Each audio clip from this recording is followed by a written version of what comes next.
Aaron here and welcome to this Facebook Live. I hope you're well.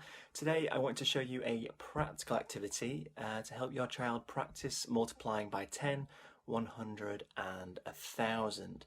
So let's take a look at what you're going to need. I'll flip the camera around. So here we've got a piece of paper. On the piece of paper I've drawn a place value grid. So you can see on my place value grid we go from 10,000 on the left, so that's our greatest amount, all the way through to thousands on the right, and in between my ones and tenths I've got my decimal point there to signify that we're dealing with parts. So the first thing we're going to need to do is use the resource on the timetable to generate our spinner. So you can cut that out, you can use the one already there, or you can even write your own timetables on there, I suppose.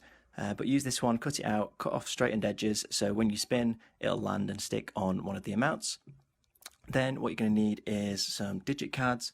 You can do as many as you want, you could even have set numbers, and I find digit cards actually work better because you can move them across, and you'll see that in a moment when we move them across, and it just saves you having to do a new place value chart every time. If you can move the digit cards, you don't write in the place value chart and you can reuse it, and it's a long-lasting scaffold then for multiplying by 10, 100 and 1,000. So nice and simple. What you're going to ask your child to do is to generate a number. You could use 2 of the digits, you could use 3, 4. I'm just going to use 3 for the first part, and let's take a 6, let's pop that in the tens, a 2, let's pop that in the ones. I'm going to take another 2 actually and put that in my tenths. So I've created the number 62.2, and that goes on our top row. Then you bring your spinner in and just pop a pencil through it, put some blue tack on the end, and it'll help it spin. So we're going to spin it, lands on 1,000 this time. You could spin again, lands on 10. You could even put blue tack on the bottom just so it weights it, even if you want to be a bit more trickier with your child and say you need practice with times it by 1,000, so you could put blue tack on the end to make it weighted. But I just recommend cutting it out, keep it nice and simple to begin with, spin it, we've got multiply by 10. So move that out of the way. When you've got multiply by 10, you could ask your child to write the calculation out, 62.2 multiplied by 10, and in a place value chart, the columns to the left are 10 times bigger. So what we can do is then we shift our numbers one space, one column to the left. So 62.2 multiplied by 10 is 622. Let's try that with some different digits, some different numbers. You could write your answer in there, or you could have a copy, a duplicate of your digits, and you could put them underneath so you can actually see how many columns left your digits are moving. That's why the second column's there, just as an example today. Let's try again. Let's create a number. Let's go with a 5. Let's do 2 decimal places this time. 5.32. That's my number. We're going to do a spin.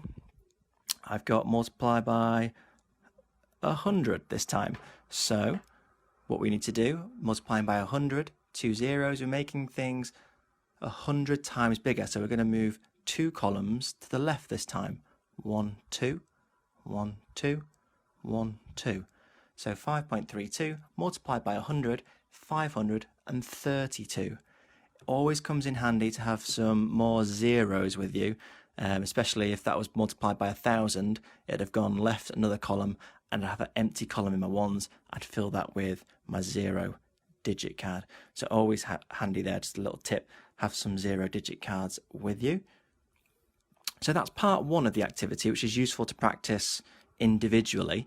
If you've got more than one child, or if you want to play a game with your child for multiplying by 10, 100 and 1,000, we can have player 1 and player 2, and they need 5 boxes or 5 lines, and they're going to start with smallest to largest for player 1 and smallest to largest for player 2. And again, you can specify 2 digits, 3 digits, and they have to create a number. So let's go with 7.3 for player 1. I'm going to use my spinner, multiply by 1,000 this time. So I'm going to move 3 spaces to the left, 1, 2, 3. 1, 2, 3. So you can see this time I need some zeros to fill those empty columns. And I've got 7,300. Now that's quite a high number, and the aim is to generate those numbers in turns, player 1, player 2, and put them on their line, I suppose, and they've got to order them.